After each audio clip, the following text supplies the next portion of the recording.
I'd never cast children before, let alone directed them. And David told me, I said, have you heard of done work with animal children? I got 3 of them here.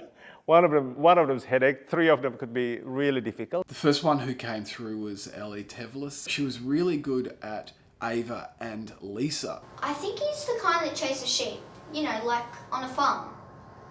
And his puppy is. The tag says Indy. He likes you. Mummy left him alone in the bathtub, so I pushed his head under, and when the bubble stopped, he turned blue. Mummy lied to the police, but then I made her more angry, so she drove me to the country. She understood the key aspect to Lisa. She's a child doing horrible things, but she's feigning innocence. And that was really difficult to explain to children. You know, how do you explain to 10-year-olds irony? But Ellie just got that.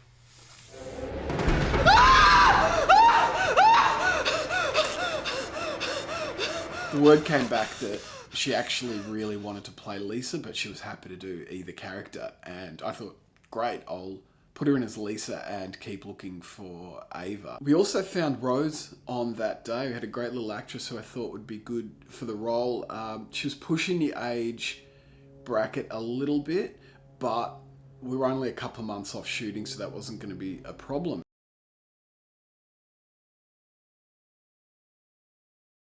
So when we went into the first lockup was one of the worst moments of my life, because all contracts become void in a pandemic. Those first few months in particular was a very long period. It was just like we might have lost the finance on the film, and it was terrifying because it might take another year to find it. It might take 4, it might not ever happen. I can't sum up how grateful I am that he sat out that period when the global economy's collapsing, and he could have pulled his finance but chose not to.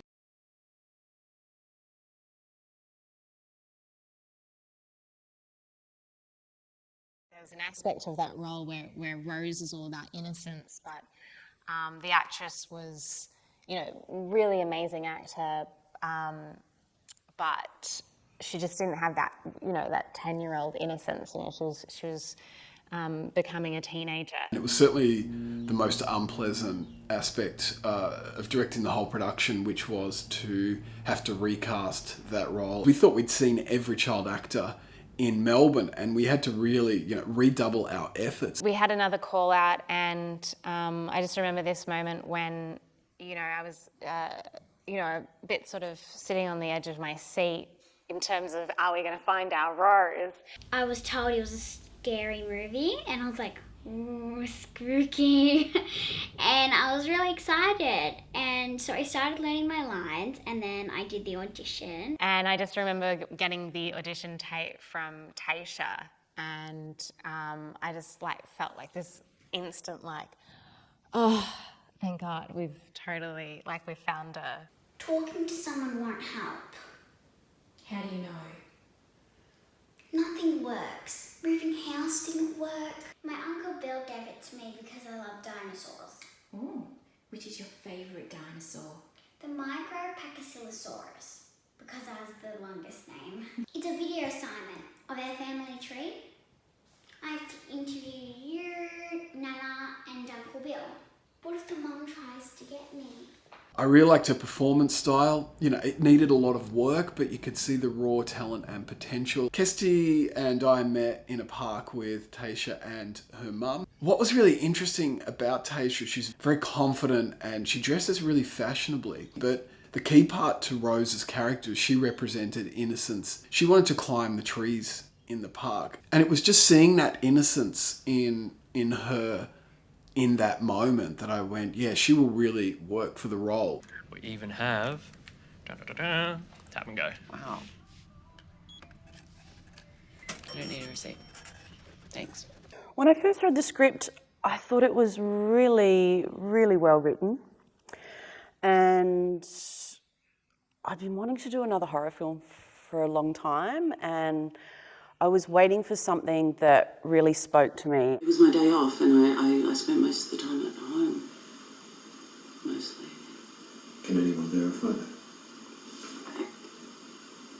Where is this going? Please answer the question.